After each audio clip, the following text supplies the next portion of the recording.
Over the last few months, men all over the internet have been adopting the soft-spoken, feminist, and artistically cultured persona. Typically characterized as a matcha-loving, wired headphones-using, tote bag-wearing bell hooks enthusiast, men have taken on these defining characteristics that, when put together, build the performative male. The trend bases itself in the goal of gaining attention. From social media, sure, but mostly from women.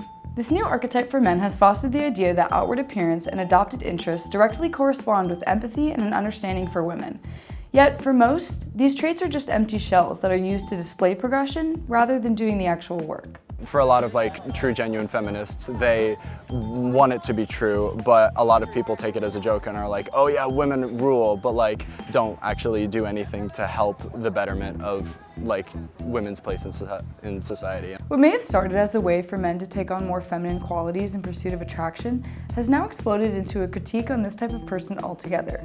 This can be frustrating when we start labeling all men who fit this description as performative, even if they've never heard of the trend. It feels like they just have an issue with guys being feminine in general. It's gotten to the point where wherever if you have a tote bag, someone's like, oh, okay, performative. The potential alienation and condemnation of every new personality that strikes a chord with the internet only pushes people into boxes, forcing themselves to mold to new characteristics in a never-ending cycle. However, in this instance, the internet took its hold and spun the criticism to be a part of the joke itself, where men are actively choosing to participate in a trend despite the ridicule. So given this irony, why do we continue to put on a performance if we know it's an act? The term performative can literally be defined as the act of putting on a show, with the potential sacrifice of genuine feelings. However, performative has taken on its own meaning to describe this specific type of man, one who thinks holding a Joan Didion book will add to his own allure. But performance from both genders has existed far beyond this trend thrust the idea back into the spotlight. Gender performance was coined by Judith Butler in 1990 when they said that gender proves to be performative, that is, constituting the identity it is purported to be. In other words, gender has always been a performance based on how and what we think we should present to society, even if it's not true to ourselves.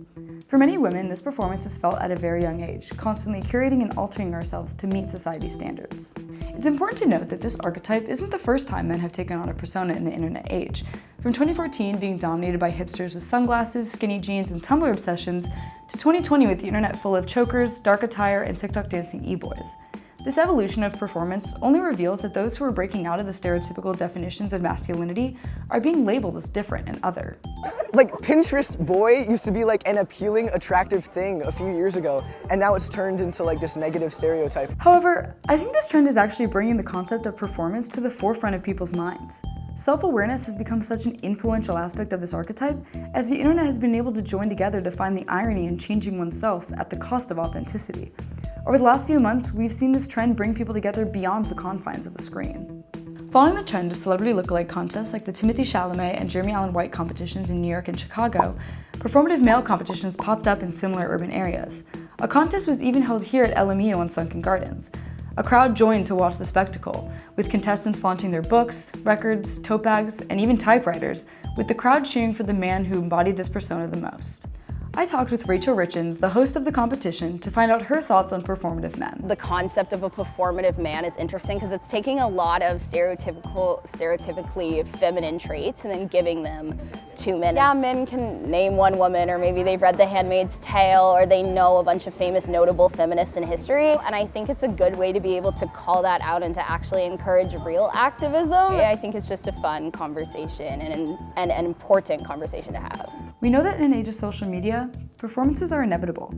But I think if we view gender performance as something that is only built by our own reinforcements, we can actually move closer towards a culture where people can present their authentic interests and selves without ridicule. It making men more comfortable to be feminine, because even if it starts ironic, if you actually like wearing it, it's becoming more socially acceptable too. The performative male reminds us that there should be no default for masculinity. If we can see through falsehoods, why not just be yourself? So while the idea of men and others taking on a new persona is nothing we haven't seen before, I do see the performative male archetype actually boosting a support for these interests and ideals.